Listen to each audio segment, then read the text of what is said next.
बताओ क्या रिलेशनशिप है दोनों कंपाउंड में, बताओ जल्दी।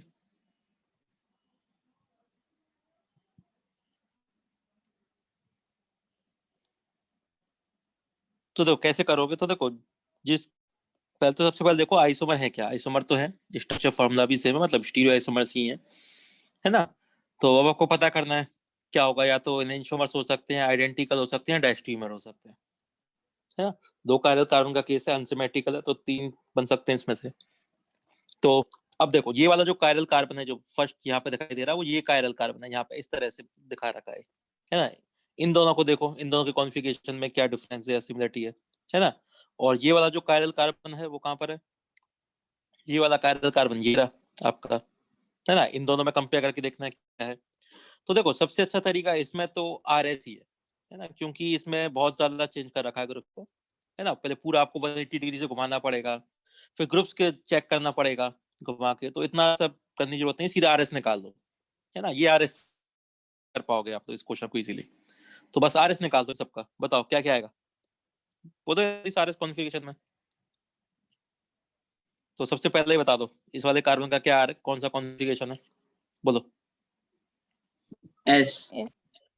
एस कॉन्फ़िगरेशन है सबका, है ना। चलो मान लेते हैं आप लोगों की बात, ये एस कॉन्फ़िगरेशन है। सेकंड वाले कार्बन का क्या कॉन्फ़िगरेशन है इसका, आर कॉन्फ़िगरेशन है, ठीक है। इधर आ जाओ, इधर जो ऊपर वाला कार्बन है क्लोरीन जिससे अटैच है, सी अटैच है, इसका क्या कॉन्फ़िगरेशन आ रहा है बताओ।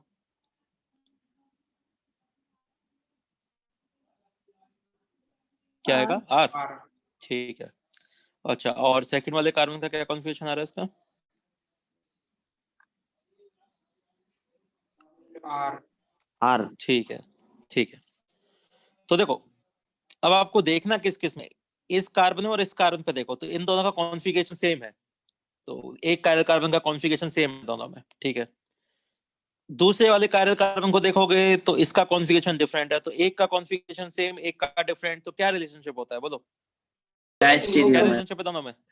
हाँ बिल्कुल, तो दोनों क्या हो जाएंगे, ये डायस्टीरियोमर्स हो जाएंगे, बस हो गया कंप्लीट, ऐसे करना है ना। सबसे इजी तरीका है इस कॉन्फ़िगरेशन से करना है ना, आंसर हमेशा सही आएगा। चलो अच्छा, और क्वेश्चन करते हैं। अच्छा नेक्स्ट क्वेश्चन आपको दिया,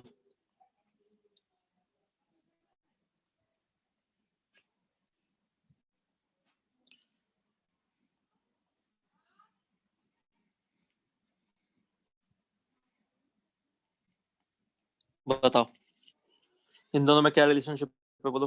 Enantiomers. एंजियोमर्स है, नहीं, हाँ बिल्कुल आइडेंटिकल कंपाउंड्स है।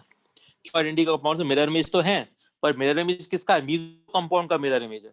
ये ऑप्टिकली इनएक्टिव है, मीजो है ये कंपाउंड जिसमें प्लेनर सिमेट्री है ना। तो ऑप्टिकली इनएक्टिव कंपाउंड का मिरर इमेज बनाते हो तो आइडेंटिकल ही आता है वो, है ना। कोई नहीं नहीं बनता मीजो का, समझ में आई बात, तो मीजो कंपाउंड है, पहचान सकते हो। चलो तो ऐसे क्वेश्चन कर लोगे, है ना, कायरल कार्बन से रिलेटेड, वेटेज वाले रिलेटेड क्वेश्चंस। अच्छा क्वेश्चन, डिफरेंट टाइप के क्वेश्चन होते हैं।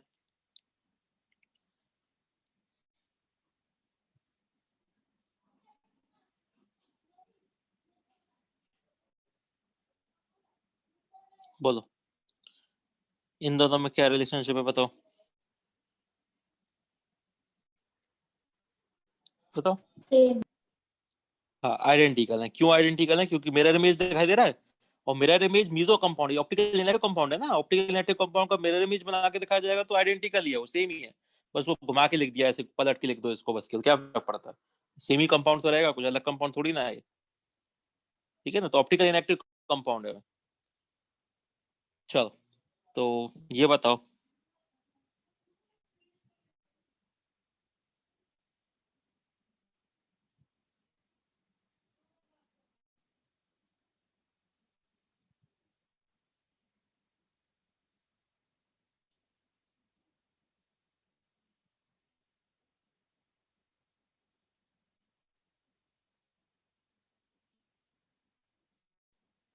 बोलो क्या रिलेशनशिप है बताओ।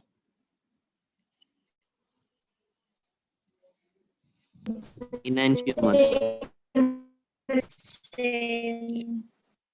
इनैंशोमर्स है, मिरर इमेज जैसे तो लग रहे हैं ये, है ना, बीच में मिरर रख दो तो ऐसा ही दिखेगा, पर mirror image optical active compound की इनैंशोमर होती है ना, ये तो मीजो कंपाउंड है। क्यों? क्योंकि इसमें सेंटर ऑफ सिमेट्री है, इनएक्टिव कंपाउंड है, ऑप्टिकली इनएक्टिव है ना, तो सेंटर ऑफ सिमेट्री है, ऑप्टिकल इनएक्टिव है, उसका मिरर इमेज लोगे तो वो आइडेंटिकल ही आएगा, मतलब दोनों में सेम है, आइडेंटिकल है दोनों कंपाउंड्स। बोलो, बात समझ में नहीं आया? बताओ, या तो बताओ, किसी क्वेश्चन में डाउट है तो बोलो, लिख लो जल्दी से, आगे करते हैं। और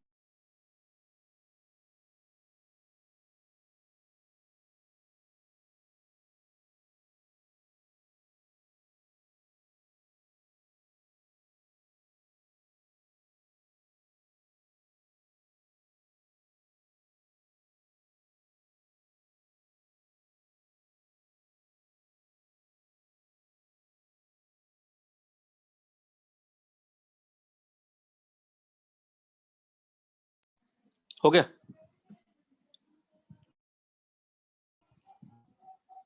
चलो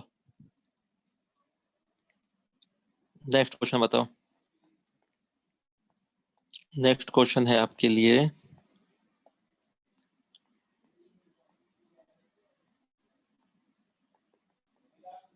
वो क्या रिलेशनशिप, बताओ बताओ जल्दी से। Positional isomers. हाँ, इनका स्ट्रक्चर ही अलग है। अब ऐसा मत करना ये दोनों सेम साइड पे हैं तो सिस और ट्रांस हो जाएंगे, जीआई बोल दोगे, ऐसा नहीं है। इनका स्ट्रक्चर ही अलग है, तो जिनका स्ट्रक्चर अलग होता है वो स्ट्रक्चर आइसोमर में जाते हैं। मतलब स्ट्रक्चर आइसोमर भी कौन से हैं? पोजिशनल आइसोमर्स है ना, तो इनको पोजिशनल आइसोमर बोलेंगे। लो, समझ में आया ना? तो जल्दबाजी में ऐसा नहीं करना इसको। ठीक है, चलो आप ये बताओ आप।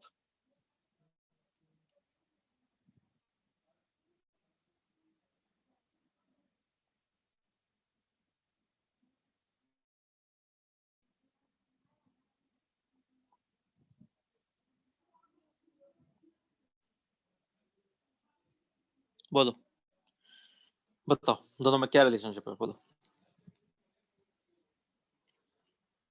देखो जल्दी से क्या आएगा। डायस्टीरियोमर्स। तो सबसे पहले क्या करते हैं, तो या तो देखिए काम किया करो, सबको ना फिशर में ही कन्वर्ट कर लिया करो। तो आपको न्यूमन प्रोजेक्शन दे रखा है, इसका पहले फिशर बना ही लो, है ना। इसका जब फिशर बनाओगे तो देखो भाई, रोटेट करोगे, है ना, एक्लिप्स फॉर्म में लेके जाओगे, तब बनाओगे। मैं डायरेक्ट ही बना देता हूँ, बना लेता आप लोग तो। बी आर के साथ ही बी आर एच और सी एच थ्री, ये आएगा इसका फिशर प्रोजेक्शन। बताओ ये आएगा कि नहीं आएगा, बोलो।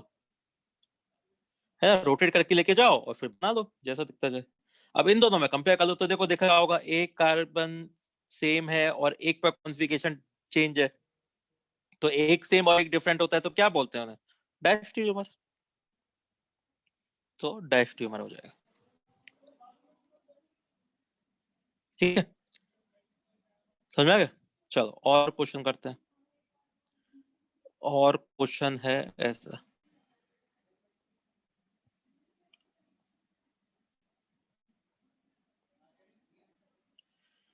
और इधर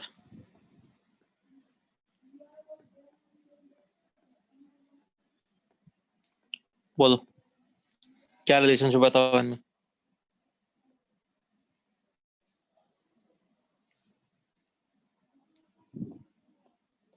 डायस्टीरियोमर्स। हाँ, क्योंकि इसका भी जब आप फिशर बनाओगे तो देखोगे तो देखो दिखाई दे रहा है इसमें, तो है ना, सिंपली 100 हॉर्स का तो इजी बन जाता है फिशर पोजीशन। तो इसका जब आप फिशर पोजीशन बनाओगे तो कैसा बनेगा? तो C O H, O H H, और इस साइड में ओ एच है ना। तो देखो एक कार्बन का कॉन्फ़िगरेशन सेम है, एक का कॉन्फ़िगरेशन डिफरेंट है, तो क्या रिलेशनशिप हो जाएगा? डैश ट्यूमर का रिलेशनशिप हो जाएगा, है कि नहीं? तो डैश ट्यूमर बोलेंगे। तो ये हो गए आपके डैश ट्यूमर। बताओ, तो कहीं कोई डाउट है तो बताओ। हुआ ना क्वेश्चन? देख लो जल्दी से।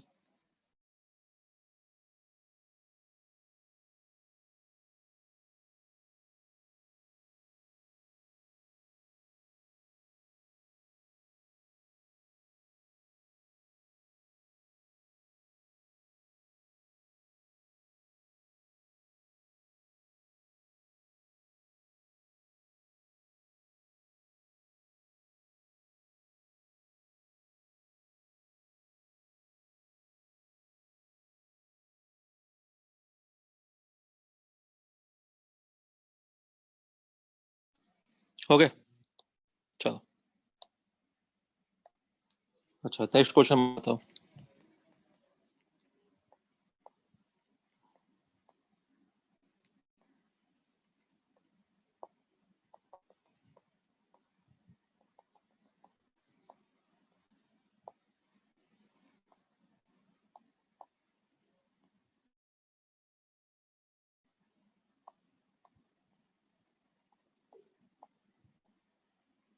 बोलो, क्या रिलेशनशिप बताओ।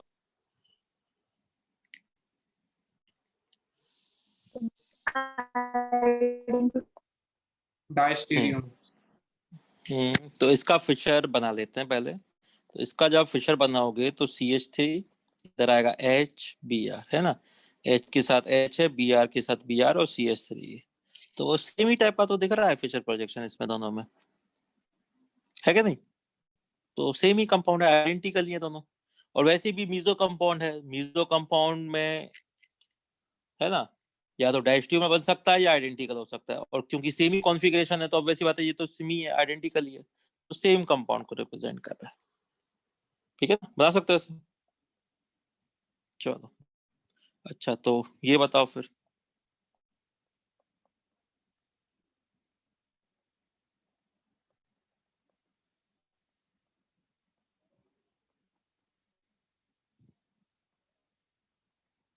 बोलो, क्या रिलेशनशिप है बताओ, बताओ दोनों में।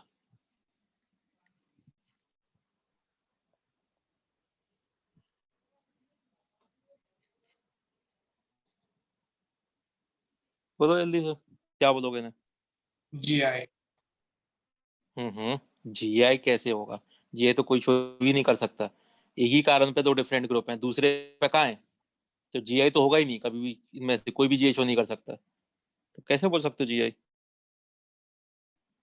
है ना। ये दोनों इनेंशोमर्स है।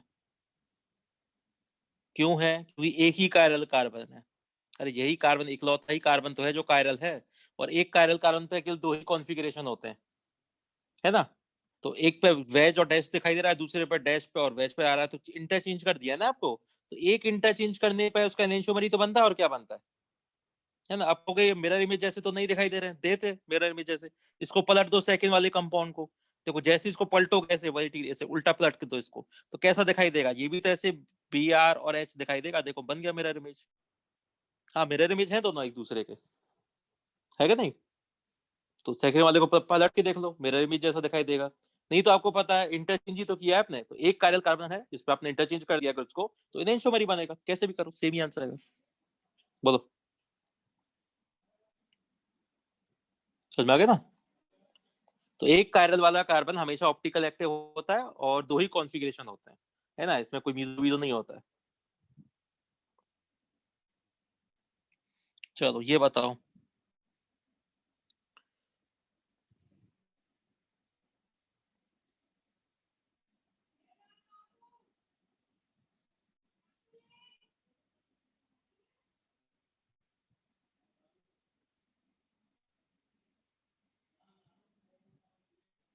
बोलो, क्या बोलोगे इनको, बताओ क्या रिलेशनशिप है। डायस्टेरियोमर्स।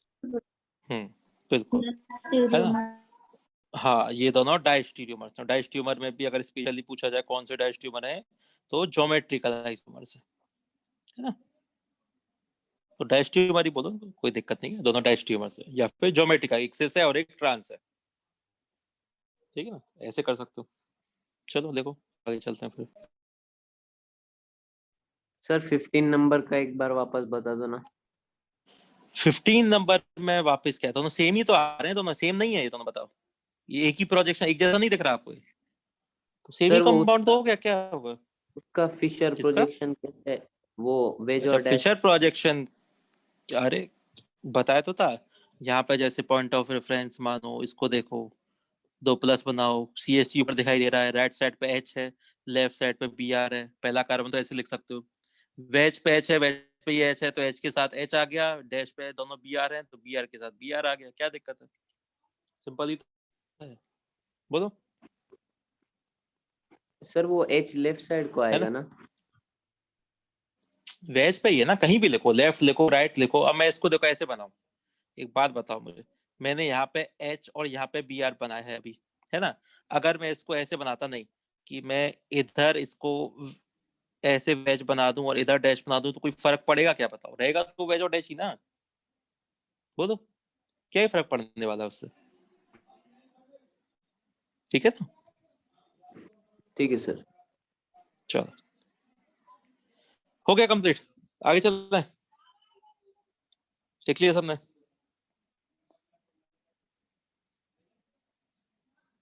चलो,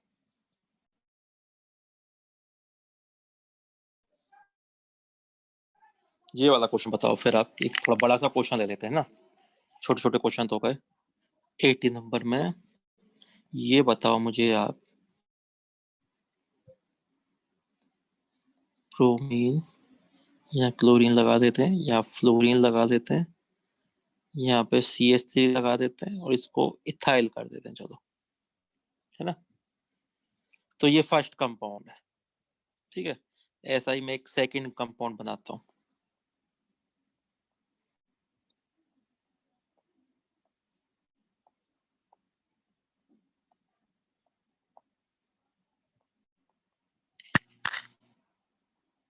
ठीक है, अच्छा थोड़ा थोड़ा चेंज कर देते हैं, दोनों में काम करते हैं।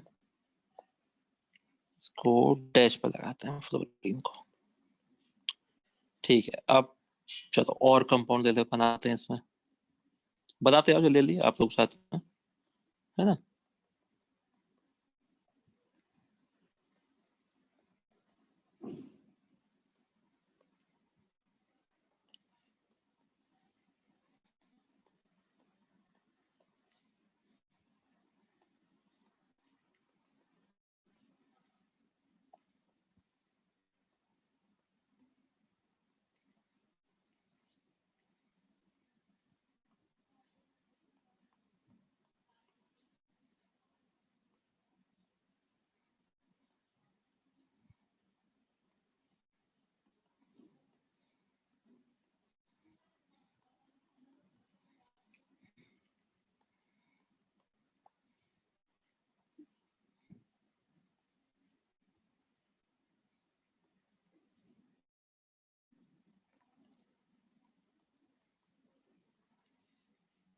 ठीक है, अच्छा नंबरिंग थोड़ा सा गलत हो गया, नंबरिंग सही कर लेते हैं इनका।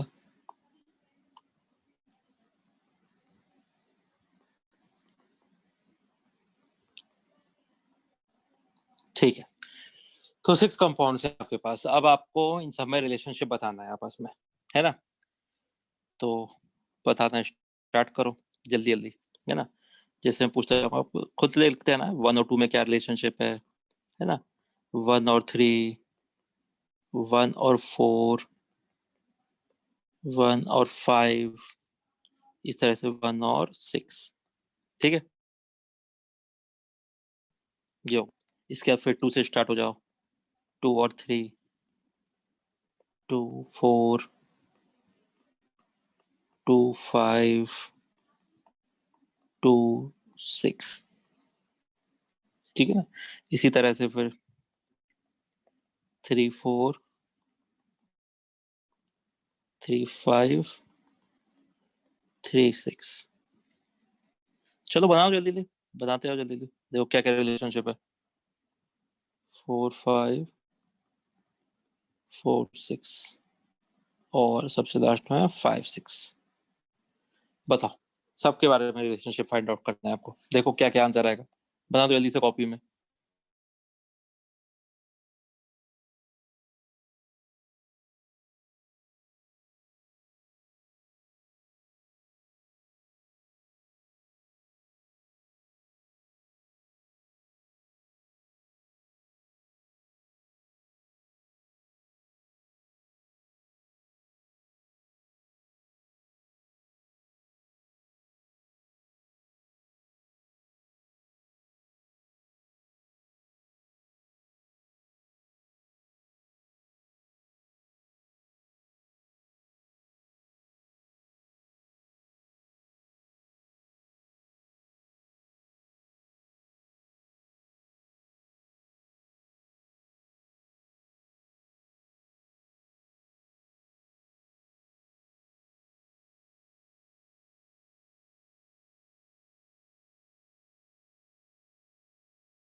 हो गया कंप्लीट?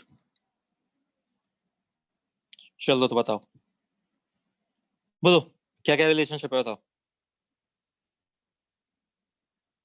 जैसे 1 और 2 में क्या रिलेशनशिप है, बोलो। डायस्टीरियोमर्स। है ना?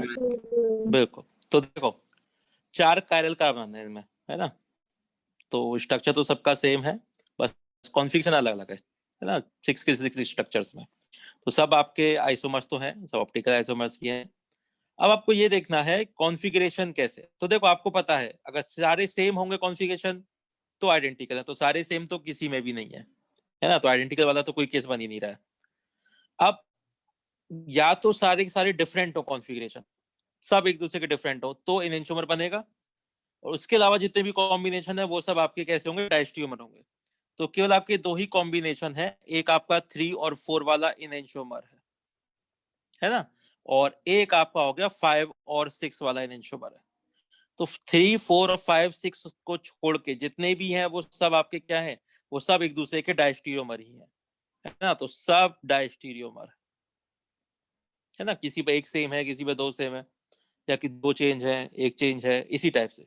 3 और 4 में देखो, देखो 3 और 4 में सबका कॉन्फ़िगरेशन डिफरेंट है ना? 2 डैश पे है, 2 डैश पे, इधर 2 डैश वाले अलग, डैश वाले अलग, पूरा चेंज कॉन्फ़िगरेशन है, मतलब इनएंटियोमर्स।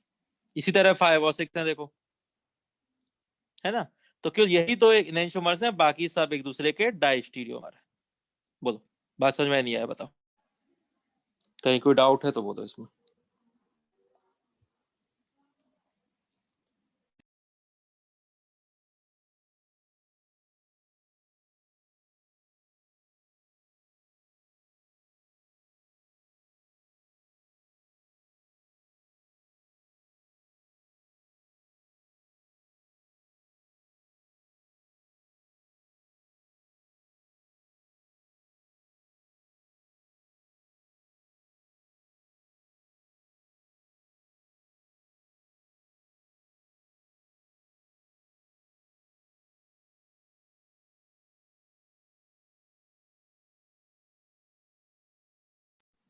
हो गया कंप्लीट?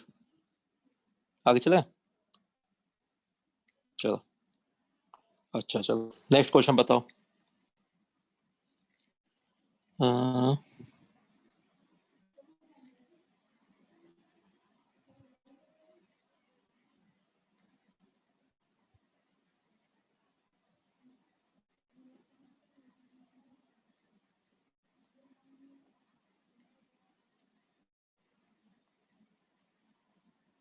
बोलो क्या रिलेशनशिप है दोनों में, बताओ।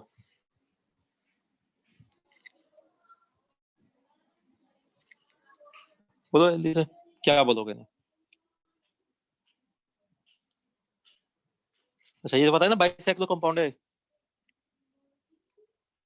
ना? मतलब इसका बाइसेक्लो, मतलब इसको ऐसे प्लेन में बनाओगे अगर तो ऐसा बनेगा ये, मतलब यहाँ ये वाला ग्रुप है और इससे फिर CH3H वाले ग्रुप अटैच है, इस टाइप का ये, ठीक है ना? ऐसा बाइसेक्लो कंपाउंड है। तो बाइसेक्लो कंपाउंड से नॉन डायस्टीरियोमर्स। Pillar type. हाँ, तो दोनों में रिलेशनशिप क्या होगा, बोलो। डायस्टीरियोमर्स है, बिल्कुल डायस्टीरियोमर्स है। डायस्टीरियोमर में भी कौन से, ज्योमेट्रिकल आइसोमर्स है ना? देख सकते हो यहाँ पे CH3 वाला ग्रुप इस डबल बॉन्डेड वाले ग्रुप के पास है ना? यहाँ पे दे दो, दोनों अपोजिट होगा एक तरह से, तो ज्योमेट्रिकल आइसोमर होगा ना? रोटेशन तो रेस्टेड है, कोई घूम तो सकता नहीं ग्रुप, है ना?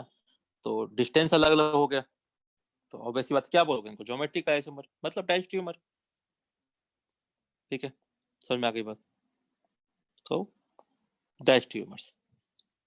अच्छा अगर ये बताओ,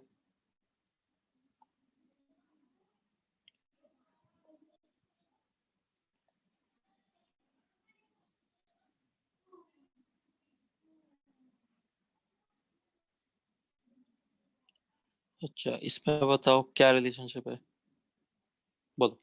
ये दोनों क्या है आपस में, बताओ। पोजिशनल।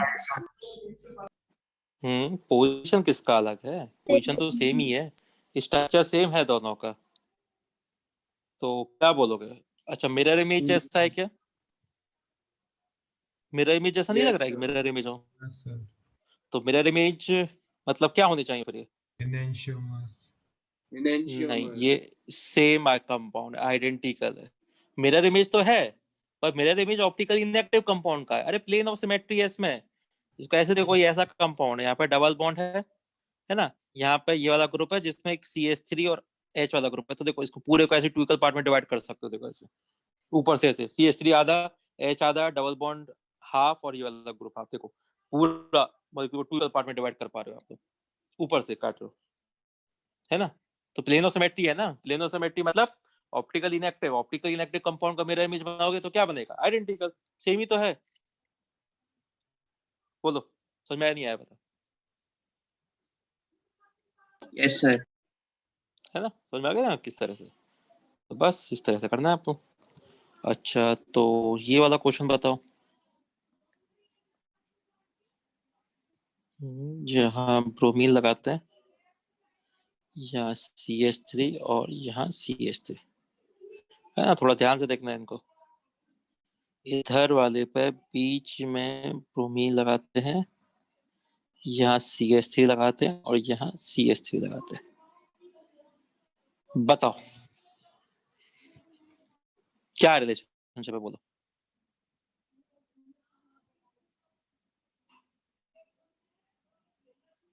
बोलो, देखो ध्यान से। क्या होंगे? डायस्टेरियोमर? डायस्टेरियोमर तो नहीं है, ये सेम है, आइडेंटिकल है, बिल्कुल आइडेंटिकल है ना। मतलब सेकंड वाले कंपाउंड को पलट दो इसको, बिल्कुल इस सेकंड वाले कंपाउंड को पलट दो, ऐसे उठा के उल्टा रख दो इसको, तो पहले जैसा नहीं दिखेगा ये। देखो, तो इसको अगर पलट दूंगा तो जो डैश वाला है वो यहाँ पे उल्टा होके CH3 वेज पे बन जाएगा, जो वेज वाला है वो यहाँ पे आके डैश बन जाएगा, और बी आ रहा है डैश पे, वो वेज बन जाएगा। तो देखो सेम ही आ रहा है। देखो देखो, है ना। तो ऐसे उल्टा करके देखने पे सेम आ रहा है, मतलब सुपरपोजिबल है ना, सेम ही कंपाउंड है। तो घुमा फिरा के देखने से अलग थोड़ी ना होता है ना। उसको उल्टा करके दिखा दिया गया बस केवल, तो आइडेंटिकल कंपाउंड को रिप्रेजेंट कर रहा है। समझ में आ गई ना बात? सेम ही कंपाउंड है। बताओ, समझ में आया नहीं आया? बोलो। सर पर इसमें प्लेन ऑफ सिमेट्री है। एक बार रिपीट कर दीजिए। प्लेन ऑफ सिमेट्री इसमें किस प्लेन के अक्रॉस है? बताओ, कहीं प्लेन ऑफ सिमेट्री नहीं है इसमें। किस प्लेन से टू इक्वल पार्ट में डिवाइड करना चाहते हो? बोलो। आप चाहते हो मैं इसको इस प्लेन से डिवाइड कर दूं तो हो जाएगा क्या? नहीं होगा। CH3 यहाँ वेज पर है, यहाँ डैश पर है, नहीं हुआ टू इक्वल पार्ट में डिवाइड। समझ में ना बात? तो प्लेन ऑफ सिमेट्री नहीं है ये, है तो ये ऑप्टिकल एक्टिव कंपाउंड, पर बना सेम रखा है। समझ में आई ना बात? बोलो। Yes sir. है ना, तो आइडेंटिकल कंपाउंड को रिप्रेजेंट कर रहे हैं दोनों। हाँ, और बोलो, और किसी को डाउट है तो बताओ। है ना, थोड़ा सा 3 डायमेंशनली व्यू करना पड़ेगा आपको, और कुछ नहीं। चलो बोलो, यहाँ तक कहीं कोई डाउट है किसी क्वेश्चन में तो बताओ। बना सकते हो क्वेश्चंस को? चलो देख लो जल्दी से, है ना, आगे चलते हैं फिर।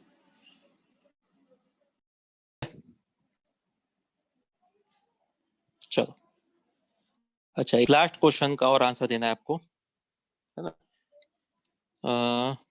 लास्ट क्वेश्चन, चलो 22 ही बना लेते हैं उसको, वैसे अलग क्वेश्चन है, ठीक है, इसी के फॉर्म में ले लेते हैं।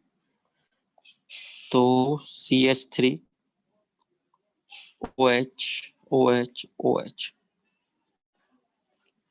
और CH3, ठीक है। अच्छा, एक और कंपाउंड लेता हूं मैं, 3 कार्बन वाला ही, बीच वाले कार्बन को चेंज कर लेते हैं। तो वो क्या रिलेशनशिप है दोनों, बताओ। डायस्टेरियोमर। कहाँ है ये आपस में? डायस्ट्यूमर है, हाँ सर। है ना, बिल्कुल सही, डायस्ट्यूमर ही है, कोई दिक्कत नहीं है। तो ये तो चलो आपने बता दिया, है ना, सिंपल सा क्वेश्चन था।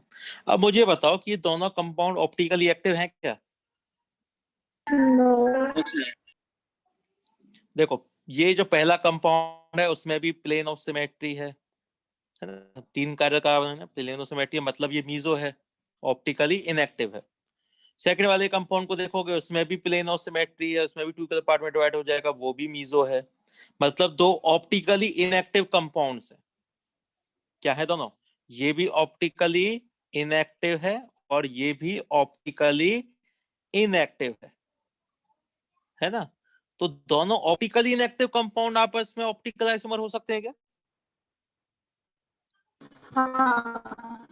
हो सकते हैं, Yes, बिल्कुल हो sir. सकते हैं, है ना?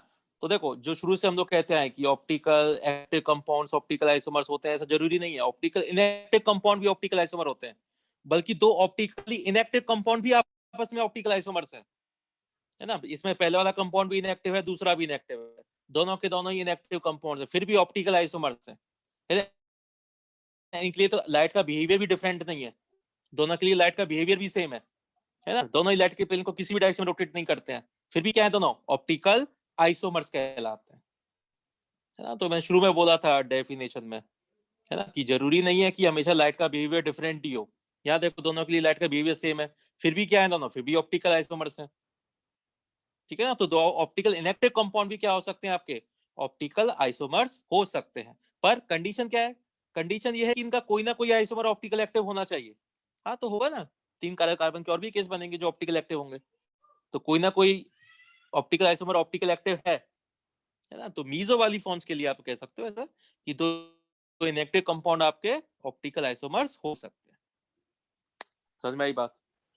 बोलो। Excuse me sir. हाँ बोलो, बताओ।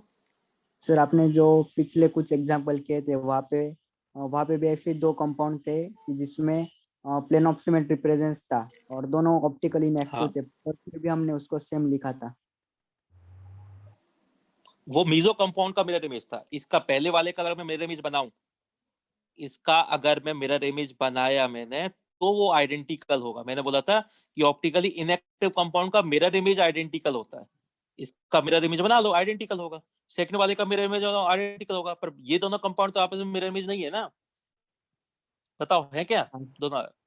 नहीं है ना, तो हाँ फिर सर, नहीं है। आइडेंटिकल कैसे बोल दोगे ना? है क्या? नहीं, तो अलग अलग कंपाउंड है, दोनों डायस्टिरियोमर है, इसलिए तो पहले रिलेशनशिप पूछा था मैंने, क्या है डायस्टिरियोमर है, आइडेंटिकल बोल ही नहीं सकते, है ना? और यस दोनों सर। अलग अलग कंपाउंड है और फिर भी दोनों ऑप्टिकल इनएक्टिव है, दोनों ऑप्टिकल आइसोमर भी है, ये मतलब है मेरा। तो कुछ समझ में आ रहा है ऑप्टिकल आइसोमर्स के बारे में? बताओ, है ना? Yes sir. तो ऑप्टिकल एक्टिव वाले तो ऑप्टिकल आइसोमर बनाते ही हैं, ऑप्टिकल दो इनएक्टिव कंपाउंड को भी आप लोग ऑप्टिकल आइसोमर बोल सकते हो। ये इतना छोटे छोटे स्टेटमेंट आ जाते हैं कहीं, है ना, कि आपको स्टेटमेंट दे दिया कि बताओ दो optical inactive compound optical isomer हो सकते हैं क्या, तो आपको पता लग गया कि यहाँ आप बिल्कुल हो सकते हैं, है कि नहीं? ये है। चलो, तो ये क्वेश्चन आप लोग इस तरह के क्वेश्चन बना लोगे अब, है ना? ठीक है। तो नेक्स्ट छोटे छोटे अब डेफिनेशंस हैं, वो डेफिनेशन समझते हैं, है ना? चलो, मेन मेन पोर्शन तो अपना कंप्लीट हो चुका है अभी तक। तो नेक्स्ट डेफिनेशन पे आते हैं, वो है आपका स्यूडो कायरल कार्बन। समझो स्यूडो कायरल कार्बन क्या होता है। स्यूडो कायरल कार्बन या कोई भी सेंटर हो सकता है, स्यूडो कायरल सेंटर भी बोल सकते हो, जरूरी नहीं है कायरली कार्बन ही हो, कोई और भी सेंटर हो सकता है। तो स्यूडो कायरल सेंटर या स्यूडो कायरल कार्बन किसको बोलते हैं? ठीक है। तो एक मुझे एग्जांपल बताओ कि जैसे मेरे पास एक स्ट्रक्चर है, जैसे CHOH, इधर है CHOH और CHOH और CH3 है।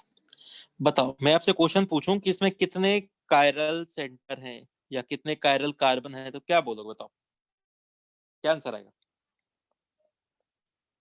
बताओ। 2. दो? क्यों? 3 दो क्यों? 3? 3 है. हाँ, ये कायरल, ये कायरल, ये कायरल। पर अब प्रॉब्लम आती है बीच वाले कार्बन के साथ, है ना? बीच वाले कार्बन के साथ क्या प्रॉब्लम है कि इसका जो कॉन्फ़िगरेशन है वो इन दोनों वाले कार्बन पर डिपेंड करता है।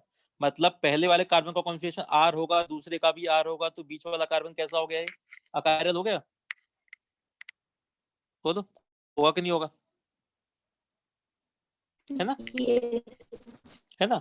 मतलब अगर इन दोनों का अगर S कॉन्फ़िगरेशन होगा तो बीच वाला कार्बन का तो कोई कॉन्फ़िगरेशन ही नहीं है, मतलब वो कायरल ही नहीं है वो तो। बताओ, है कि नहीं?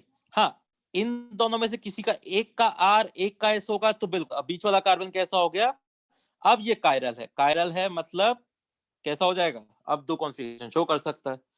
तो ऐसा कायरल कार्बन जो किसी एक स्टीरियो आइसोमर में तो ऑप्टिकली कैसा हो, मतलब अकायरल की तरह बिहेव करे, और किसी दूसरे आइसोमर में कायरल की तरह बिहेव करे, उस कायरल कार्बन को स्यूडो कायरल बोलते हैं। मतलब ये वाला जो कार्बन है ये स्यूडो कायरल है।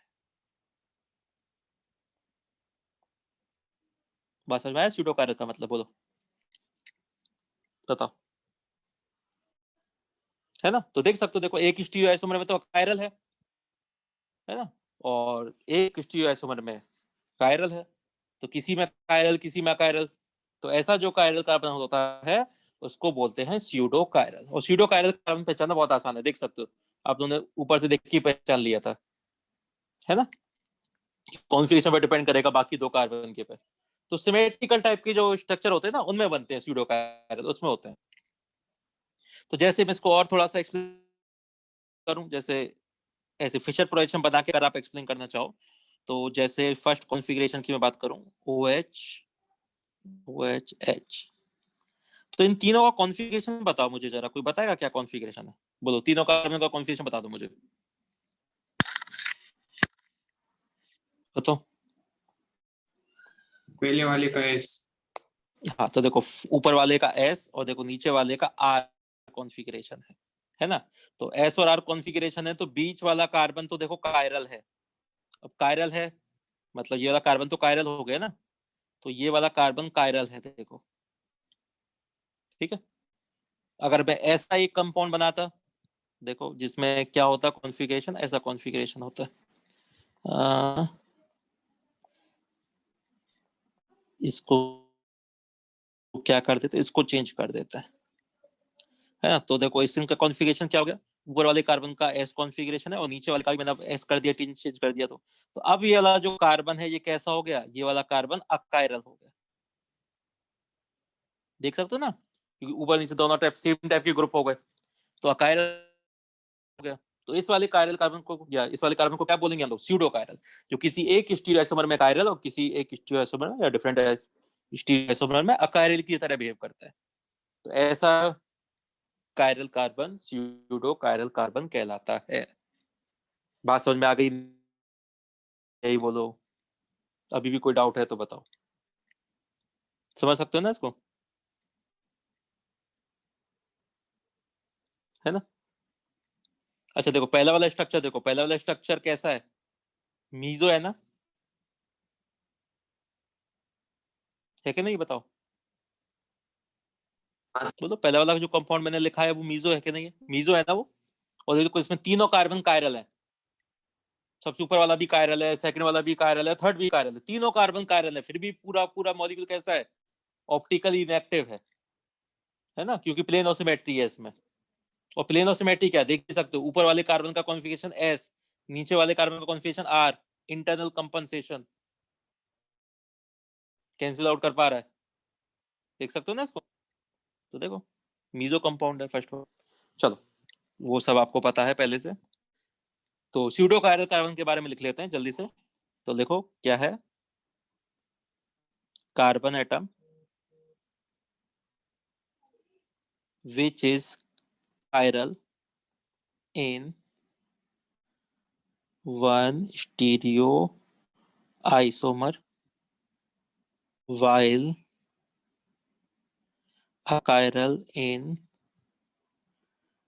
another stereo isomer, है ना, is known as pseudo chiral carbon. बताओ बात समझ में नहीं आया? तो ये तो स्यूडो कायरल कार्बन समझ में आ गया। अच्छा एक चीज और याद रखना, स्यूडो कायरल कार्बन को कायरल सेंटर की तरह रीड करते हैं। मतलब अगर मैं क्वेश्चन पूछता कि कितने कायरल कार्बन है, जैसे शुरू में क्वेश्चन पूछा था, तो 3 ही आंसर आएगा। स्यूडो कायरल वाला भी क्या होता है आपका, कायरल सेंटर होता है ना, उसको भी काउंट करना है हमेशा।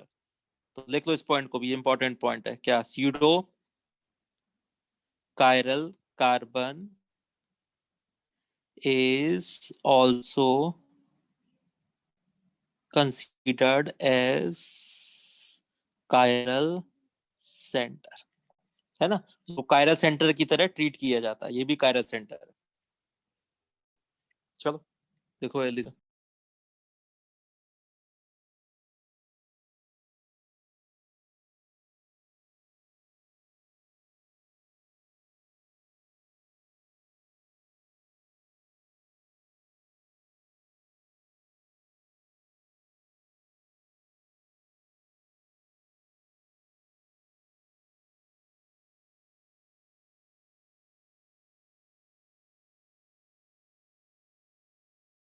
आगे चलते हैं। अच्छा क्वेश्चन बताओ जरा एक बार कि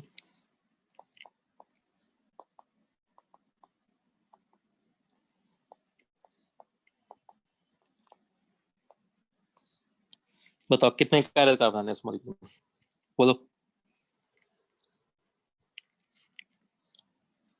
बताओ, है ना, 1 कायरल कार्बन है ये वाला, और ये कैसा है, ये स्यूडो कायरल है, दिखाई दे रहा है स्यूडो कायरल है, या ऐसे बताओ स्यूडो कायरल है तो, क्योंकि इन दोनों के डबल बॉन्ड की कॉन्फिगरेशन पर डिपेंड कर रहा है, अगर एक का ई होगा एक का जेड होगा तो ही कायरल होगा, दोनों का ई हो गया तो कायरल, दोनों का जेड कॉन्फिगरेशन हो गया तो भी कायरल, है ना, तो डिपेंड कर रहा है ना कॉन्फिगरेशन पे, तो किसी एक स्टीरियोआइसोमर में तो कायरल होगा, किसी दूसरे में कायरल है, तो क्या बोलते हैं, स्यूडो कायरल बोलते हैं, समझ में, तो ऐसे पहचान सकते हो, देखो देख के पता लग जाएगा स्ट्रक्चर को कौन स्यूडो कायरल है कौन अकायरल है। अच्छा इसमें अगर मैं बात करूं, जैसे देखो यहाँ पे मैंने दिया OH, यहाँ है CH3 बताओ कितने कायरल कार्बन है इसमें, बोलो बताओ, नंबर ऑफ कायरल सेंटर कितने हैं? बताओ जल्दी, ये तो बता सकते हो कितने कायरल सेंटर है, 3 कायरल सेंटर है ना, 1 2 3, इनमें से कोई स्यूडो कायरल है क्या, बताओ, नहीं। है OH वाला कार्बन, ये स्यूडो कायरल है, ये कैसा है स्यूडो कायरल, क्योंकि इनके कॉन्फिगरेशन पर डिपेंड कर रहा है, अगर इन दोनों कार्बन कॉन्फिगरेशन R होगा तो वो अकायरल हो जाएगा, है ना, इन दोनों का कॉन्फिगरेशन अगर S हो गया तो भी अकायरल हो जाएगा, पर अगर एक का R एक का S हो, किसी का भी RS, तो ही कैसा हो जाएगा, कायरल हो जाएगा, तो देखो स्यूडो कायरल ही बोलोगे और क्या बोलोगे उसे बताओ, है कि नहीं, समझ में आ गया, तो पहचान सकते हो स्यूडो कायरल को, जैसे अगर मैं मान लो साइक्लोहेक्सेन पे तीनों पे CH3 लगा देता हूँ इस तरह से, अब बताओ बोलो कितने स्यूडो कायरल सेंटर है, बताओ, तीनों स्यूडो कायरल है, मतलब ये वाला भी स्यूडो कायरल है, ये वाला भी स्यूडो कायरल है और ये वाला भी स्यूडो कायरल है, ये तीनों ही स्यूडो कायरल है इस बार, क्योंकि हर एक का कॉन्फ़िगरेशन एक दूसरे पर डिपेंड कर रहा है ना, समझ में आ गई तो बात, तो स्यूडो सर कायरल ये पहचान सकते हो ऐसे, हाँ बोलो बोलो आखिरी क्या वाला कह रहे हो, किस नंबर? आखिरी आखिरी वाला वाला। ऐसा है, हाँ आखिरी वाला ऐसा है कि किसी भी एक कार्बन का कॉन्फ़िगरेशन ले लो, जैसे ये कायरल है तो इसका कॉन्फ़िगरेशन डिपेंड करेगा इन दोनों कार्बन के कॉन्फ़िगरेशन पे, एक का R होगा एक का S होगा तभी वो कायरल होगा,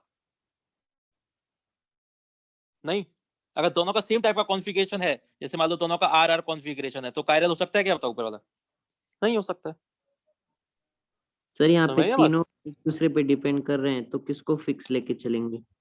फिक्स किसको, किसी को नहीं चलना है, फिक्स क्या करना है, फिक्स क्यों करोगे तुम, स्टीरियो में बनेंगे जितने कॉम्बिनेशन बन सकते हैं, उन नहीं सब में बता मतलब रहा हूँ मैं, कॉन्फ़िगरेशन निकालने के लिए। कॉन्फ़िगरेशन निकालने की, जैसे इसकी बात कर रहे हो, इसको देखो, इस वाले कार्बन को देखो, ये कार्बन मेरा कायरल है या कायरल है, मैं कैसे पता करूंगा, बाकी दो के कॉन्फ़िगरेशन से,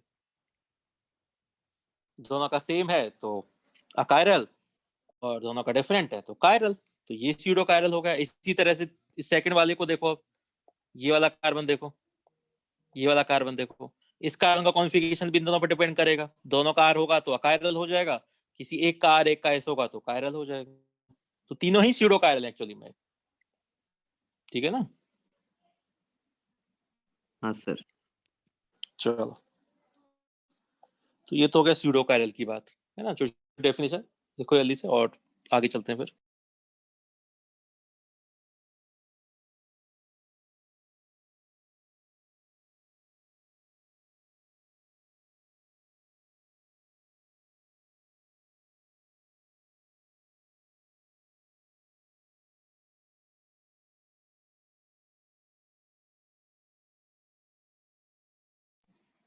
क्लियर? चलो, अच्छा, नेक्स्ट टर्म है आपके पास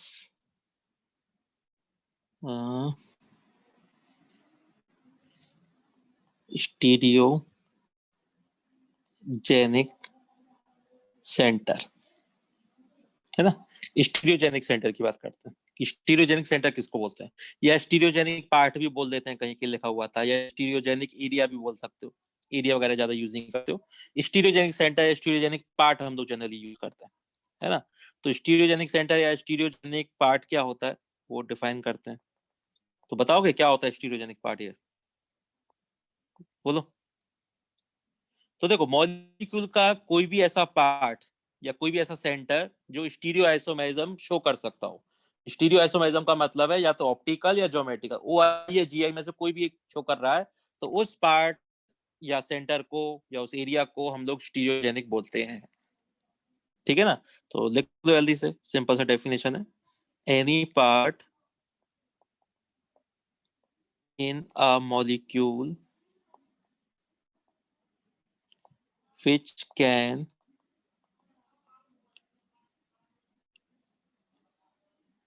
contribute in stereo isomerism, है ना? कोई भी स्टीरियो आइसोमेरिज्म मतलब या तो GI या फिर OI, कोई भी जो भी शो कर पा रहा हो, है ना? जैसे एक कायरल कार्बन है, ये क्या शो कर सकता है? एक कायरल कार्बन आपका ऑप्टिकल आइसोमेरिज्म शो करता है, तो इसको हम क्या बोलेंगे कि ये एक स्टीरियोजेनिक सेंटर है ना? ये स्टीरियोजेनिक सेंटर बन जाएगा वो, एक कायरल कार्बन, है ना? वन आपके पास कॉन्ट्रीब्यूटिंग डबल बॉन्ड है, कॉन्ट्रीब्यूटिंग मतलब जो जीआई शो कर पा रहा है, कॉन्ट्रीब्यूटिंग डबल बॉन्ड है, इसको भी हम क्या बोलेंगे कि ये भी वन स्टीरियोजेनिक सेंटर है, या पार्ट बोल दो, कुछ भी बोल दो, है ना? वन कॉन्ट्रीब्यूटिंग एलीन है, एलीन सिस्टम है एक, है ना? जो ओ आई या जी आई जो भी शो कर पा रहा है, कोई ना कोई शो कर पा रहा है, तो उसको भी क्या बोलेंगे? एक स्टीरियोजेनिक सेंटर बोलेंगे, है ना? एक बाइफिनाइल है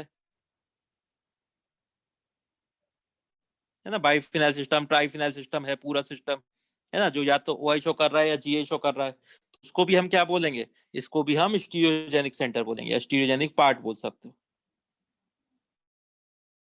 समझ में आया? तो कोई भी कंट्रीब्यूटिंग पार्ट, डबल बॉन्ड हो सकता है, कायरल कार्बन हो सकता है, पूरा एलिंग सिस्टम हो सकता है ना? बाइफिनाइल सिस्टम हो सकता है, ट्राइफिनाइल सिस्टम हो सकता है ना? या स्पायरो सिस्टम हो सकता है, पूरा जो भी एक पूरा पार्ट एरिया जो भी है, जो भी आपका ऑप्टिकल या ज्योमेट्रिकल शो कर रहा है, उसको स्टीरियोजेनिक सेंटर बोलते हैं। समझ में आई कि नहीं? यही बोलो। जैसे मैं आपसे क्वेश्चन दूं, आपको बताना है, ये आपके पास एक कंपाउंड है, इसमें बताओ कितने स्टीरियोजेनिक सेंटर प्रेजेंट हैं? बोलो, क्या बोलोगे? दो। तो, हाँ, दो स्टीरियोजेनिक सेंटर है। कौन कौन से? एक तो कायरल कार्बन है और एक ये कॉन्ट्रीब्यूटिंग डबल बॉन्ड है ना? तो क्या बोलूंगा मैं? टू स्टीरियोजेनिक सेंटर प्रेजेंट है इसमें।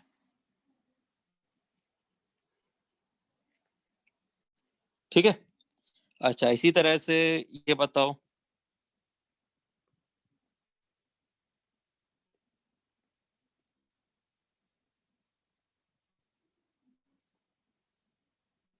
बोलो कितने स्टीरियोजेनिक सेंटर हैं? बोलो।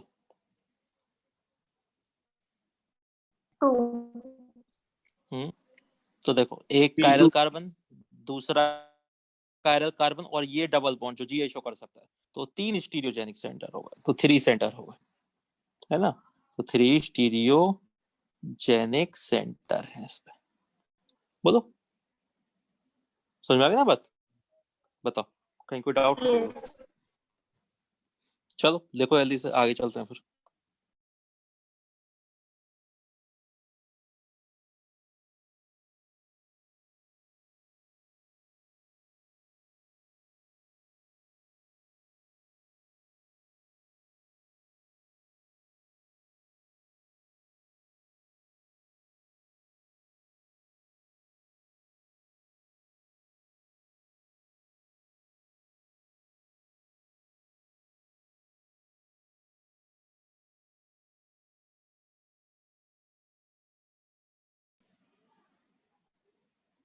तो एक क्वेश्चन और बता दो, चलो जल्दी से। अ,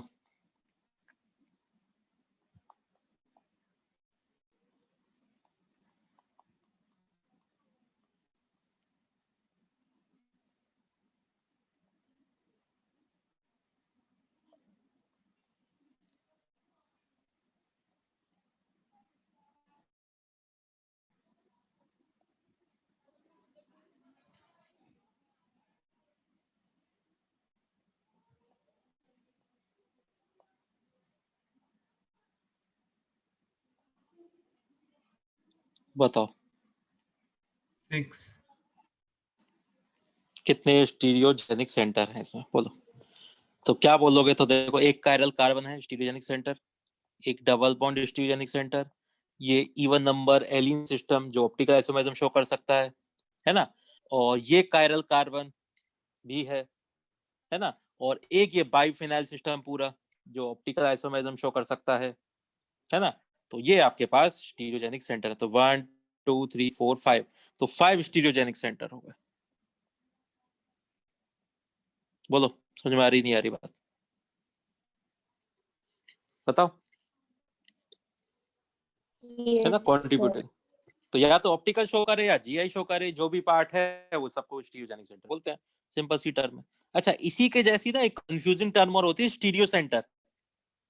स्टीरियो सेंटर, तो देखो कहीं कहीं ना दोनों को एक जैसा ही बताते हैं, कहीं कहीं एक ही जैसे क्वेश्चन लिखने में कभी कुछ कुछ गड़बड़ हो जाए तो दोनों टर्म को इंटरचेंज करके एक ही जैसा यूज कर सकते हैं, पर दोनों टर्म्स अलग अलग है। स्टीरियोजेनिक सेंटर अलग होता है और स्टीरियो सेंटर अलग होता है। स्टीरियो सेंटर किसी एटम के बारे में बात किया जाता है ना। थोड़ा देखो आप लोग समझ लो, बाकी क्वेश्चन के अकॉर्डिंग फिर देखना है ना कि क्वेश्चन क्या बोल रहा है, क्योंकि कहीं कहीं क्वेश्चन में स्टीरियो सेंटर बोल दिया जाता है तो उसको स्टीरियोजेनिक सेंटर की तरह ट्रीट करने लग जाते हैं, ठीक है ना। पर दोनों टर्म्स अलग हैं। टर्म्स मैं बता देता हूँ कि एक्चुअली स्टीरियो सेंटर किसको बोलते हैं। स्टीरियो सेंटर किसी एटम के बारे में बोला जाता है। जैसे स्टीरियोजेनिक सेंटर तो पूरा सेंटर है, वो पूरा पार्ट जो जीआई या ओआई शो कर रहा है। स्टीरियो सेंटर पूरा पार्ट नहीं है, एटम की बारे में बात कर रहे हो आप लोग, है ना। जैसे मैं बात करूं कि एक डबल बॉन्ड है, कॉन्ट्रीब्यूटिंग डबल बॉन्ड है, ये जीआई शो कर पा रहा है ना। तो स्टीरियोजेनिक सेंटर कितने बताओ इसमें, बोलो। एक। एक स्टीरियोजेनिक सेंटर है ना, स्टीरियोजेनिक सेंटर एक है। पर स्टीरियो सेंटर की बात करूंगा तो ये दोनों एटम आपकी स्टीरियो सेंटर्स हैं। स्टीरियो सेंटर एटम्स होते हैं जिसके अराउंड अगर आप ग्रुप को इंटरचेंज करो तो आपको स्टीरियो आइसोमर्स मिलते हैं। तो स्टीरियो सेंटर क्या होता है, any atom in a molecule about which interchange of two atoms or groups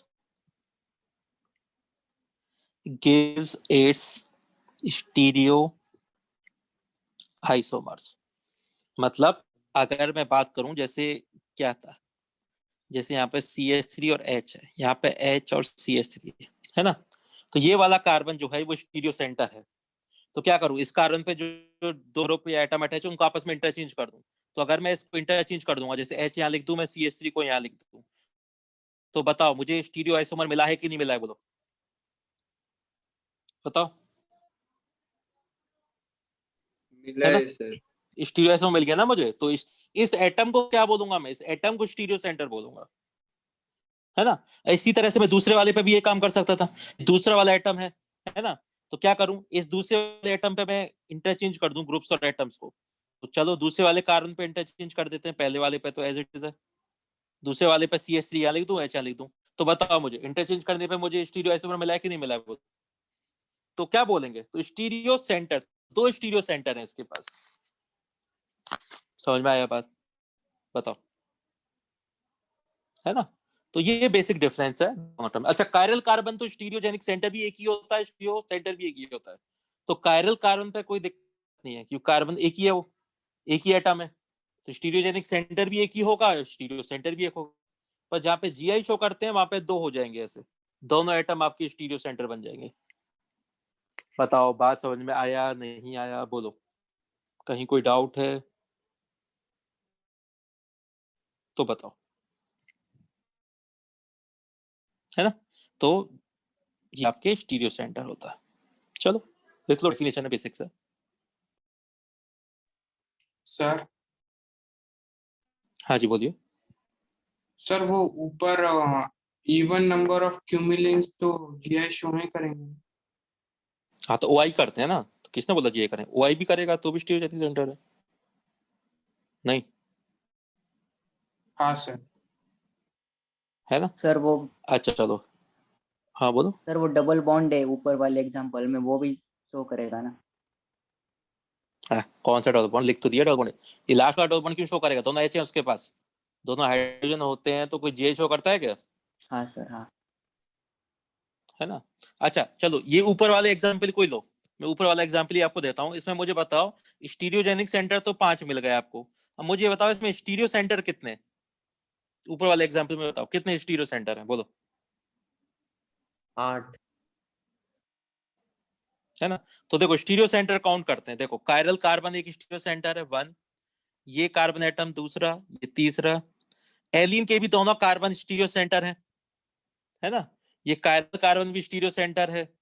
ये वाले जो कार्बन है बाइफिनाइल वाले, ये सॉरी स्पायरो वाले, ये दोनों भी कैसे हैं? ये दोनों भी स्टीरियो सेंटर है, क्योंकि इन पे अगर ग्रुप चेंज करोगे तो स्टीरियो आइसोमर बनेंगे कि नहीं बनेंगे? ऑप्टिक आइसोमर बनेगा कि नहीं बनेगा? तो ये सब आपके स्टीरियो सेंटर हैं। तो कितने हो गए? 1 2 3 4 5 6 7 और 8। तो 8 स्टीरियो सेंटर हो गए। बताओ, बात समझ में आया किस तरह से? तो कायरल कार्बन ही एक ऐसा है जिसमें स्टीरियोजेनिक सेंटर भी एक ही होता है, स्टीरियो सेंटर भी एक ही होता है ना। मेनली आपको एटम काउंट करने स्टीरियो सेंटर में। स्टीरियोजेनिक सेंटर पूरा पार्ट ही होता है स्टीरियोजेनिक सेंटर। तो बोलो, यहां तक कहीं कोई डाउट है तो बताओ, आगे चले। लिख लिया सबने? जल्दी से लिखो फिर आगे चलते हैं।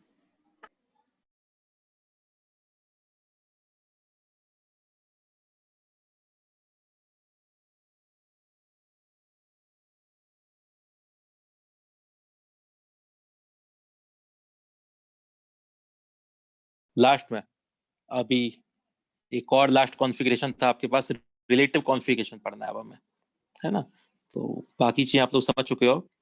तो अब आते हैं रिलेटिव कॉन्फ़िगरेशन पे। क्या बोलते हैं रिलेटिव कॉन्फ़िगरेशन को? कौन सा होता है? Capital D capital L configuration जिसको बोलते हैं, है। तो रिलेटिव कॉन्फ़िगरेशन है या डीएल कॉन्फ़िगरेशन। अच्छा, कैपिटल डी कैपिटल एल अलग कॉन्फ़िगरेशन है, स्मॉल डी स्मॉल एल मत समझ लेना, तो डेक्स्ट्रोलीवो नहीं है ये, ठीक है। तो रिलेटिव क्यों बोलते हैं? क्योंकि इसमें एक हमने स्टैंडर्ड कंपाउंड बना रखा है, फिक्स है, ग्लिसरॉल्डिहाइड जिसको बोलते हैं, है ना। तो इसका जो रेफरेंस कंपाउंड है, reference compound for this configuration is glyceraldehyde.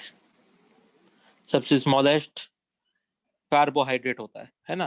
Glyceraldehyde का स्ट्रक्चर होता है CHO ग्रुप, एल्डिहाइड ग्रुप है CHOH CH2OH। अच्छा बताओ कितने कायरल कार्बन है इसमें ग्लिसरॉल्डिहाइड में, बोलो बताओ जल्दी से। एक ही कायरल कार्बन है ना। तो एक कायरल कार्बन हमेशा ऑप्टिकल एक्टिव होगा। दो फॉर्म बनेंगी, एक डेक्स्ट्रो रोटेटरी, क्लीवो रोटेटरी, है ना। तो वो तो अलग कॉन्फ़िगरेशन हो गया डेक्स्ट्रो लीवो। तो हमने क्या किया, हम दो फॉर्म बना लेते हैं। तो हमने फिशर में दो फॉर्म बना ली इसकी। एक CHO ऊपर, वो स्टैंडर्ड फॉर्मेट में लिख रहे हैं हम लोग, है ना। CH2H कार्बन चेन पूरा वर्टिकल लाइन पे, और जो डिफरेंट ग्रुप है उसको हमने हॉरिजॉन्टल लाइन पे लिख दिया। एक फॉर्म तो ये बन गया। दूसरा फॉर्म बनाने के लिए हम लोग क्या करेंगे, इसका मिरर इमेज लेंगे, है ना। तो इसका मिरर इमेज ले लिया।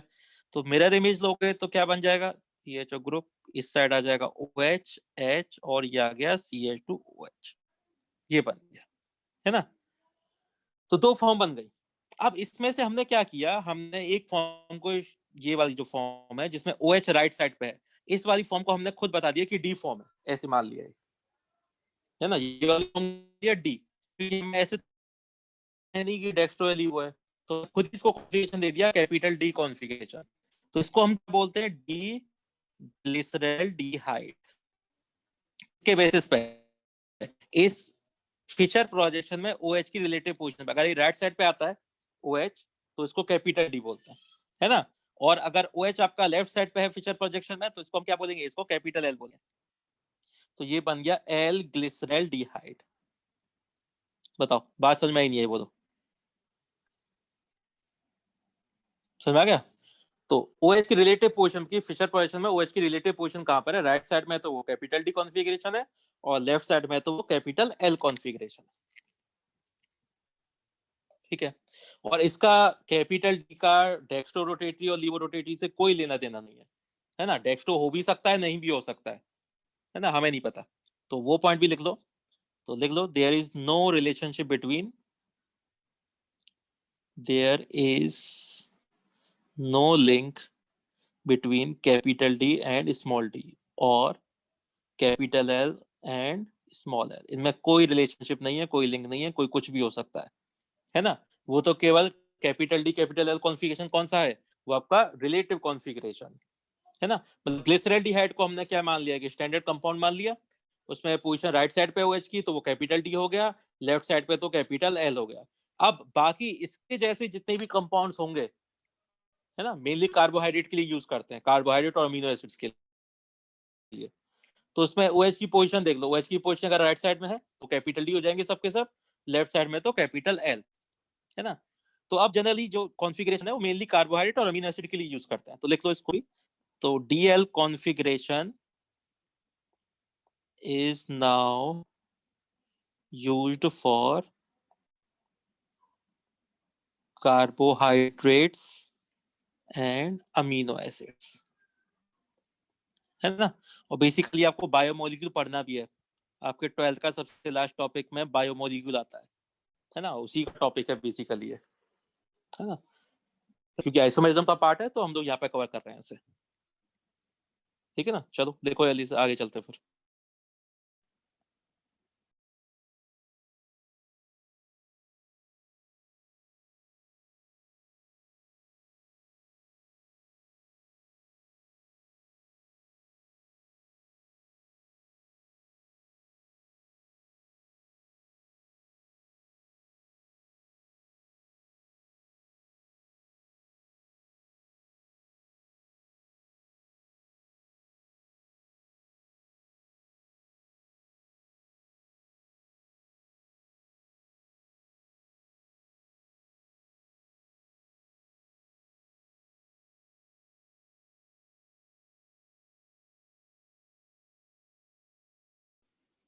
हाँ जी बोलिए। सर उसकी नेमिंग एक बार और बता दीजिए ना, डी और एल नेमिंग कैसे बस देखो, लिखते हैं? कैपिटल डी मतलब OH की रिलेटिव पोजीशन देखो, OH अगर आपका राइट साइड में है ना, फिशर पोजीशन में स्टैंडर्ड फॉर्मेट में, मतलब कार्बन चेन वर्टिकल लाइन पे है, बाकी ग्रुप हॉरिजॉन्टल लाइन पे है, उस स्टैंडर्ड फॉर्मेट में OH का पोजीशन अगर राइट साइड पे है तो उसको कैपिटल डी बोलते हैं। OH अगर आपका लेफ्ट साइड पे आता है तो उसको कैपिटल L कॉन्फ़िगरेशन बोला जाता है, बस यही है, समझ में सर आया? OH चेक करना होता है क्या? हाँ बस OH की पोजीशन चेंज करनी होती है। बाकी और मैं क्वेश्चन पे आता हूँ, लिख लो इतना पहले, है ना, क्वेश्चन और बताते हैं कैसे करना है, लिख लिया इतना। चलो देखो आगे चलते हैं। अब जैसे एक तो हो गया एक सिंपल कार्बोहाइड्रेट, पर बाकी ये तो सबसे स्मॉलेस्ट कार्बोहाइड्रेट है जिसको हमने रेफरेंस बना लिया है। बाकी अब जो हायर कार्बोहाइड्रेट्स की तरफ चलोगे तब उनका कैसे नेमिंग करोगे, कैसे कॉन्फ़िगरेशन दोगे उनको। तो देखो जैसे मैं ग्लूकोज की बात करता हूँ, तो देखो ग्लूकोज का स्ट्रक्चर, ग्लूकोज इस तरह का होता है, इस कंपाउंड को ग्लूकोज बोला जाता है ना। OH OH OH OH, ये होता है आपका ग्लूकोज, है ना। मतलब केवल स्ट्रक्चर नहीं, ये कॉन्फ़िगरेशन, हर कार्बन पे ये फिक्स कॉन्फ़िगरेशन होता है, तब इसको हम लोग क्या बोलते हैं, तब ये ग्लूकोज है ना, ये ग्लूकोज है। अब मैं बोलूं कि बताओ ग्लूकोज कौन सा है, डी ग्लूकोज है एल ग्लूकोज है, मतलब कैपिटल डी कैपिटल एल की बात कर रहे हैं, बताओ कौन सा होगा। तो कैसे पता करोगे, अब कहोगे कि ये तो पॉलीहाइड्रोक्सी है, तो ऑब्वियसली बात है बाकी जितने भी हायर कार्बोहाइड्रेट्स होते हैं वो सब पॉलीहाइड्रोक्सी होते हैं, इसमें बहुत सारे OH वाले ग्रुप होते हैं। देखो ये बहुत सारे OH ग्रुप है जिसमें से एक लेफ्ट साइड है, बाकी सब राइट साइड है। तो कैसे करते हैं, तो देखो याद रखो, है ना, जो सबसे लास्ट कायरल कार्बन होता है उस पे OH का कॉन्फ़िगरेशन देखा जाता है। तो लास्ट कायरल कार्बन पढ़ो, IUPAC के अकॉर्डिंग लास्ट कायरल कार्बन कौन सा है? तो नंबर 1 कार्बन तो ये ऊपर वाला, ये कार्बन चेन 2 3 4 5 6 6 कार्बन का कार्बन चेन है। सबसे लास्ट कायरल कार्बन ये है, 5वें नंबर वाला कार्बन। इस पे OH का पोजीशन देखो, राइट साइड पे है, मतलब ये कैपिटल D है। समझ में आई ना बात? लास्ट कायरल कार्बन का कॉन्फ़िगरेशन देखा जाता है कि उसमें OH का पोजीशन कहां पर है। राइट साइड पे है तो कैपिटल D, और अगर लेफ्ट साइड पे है तो कैपिटल L। बोलो, बात समझ में आई नहीं है? बताओ, समझ में आया? तो कैसा भी कार्बोहाइड्रेट हो, उसमें लास्ट कायरल कार्बन देखो, है ना? जो भी कार्बन हो लास्ट कायरल कायरल होना चाहिए। उसमें OH का रिलेटिव पोजीशन स्टैंडर्ड फॉर्मेट में बना के फिशर प्रोजेक्शन में OH का पोजीशन देखो कहां पर है, तो वो कैपिटल D। अच्छा, मैं कहूं कि मुझे L ग्लूकोज बना के बताओ, बताओ कैसा बनेगा L ग्लूकोज? बोलो, बताओ। सब लोग बनाएंगे L ग्लूकोज का स्ट्रक्चर, बना दो अपनी कॉपी में, जल्दी से बनाओ, सब लोग बनाओ जल्दी।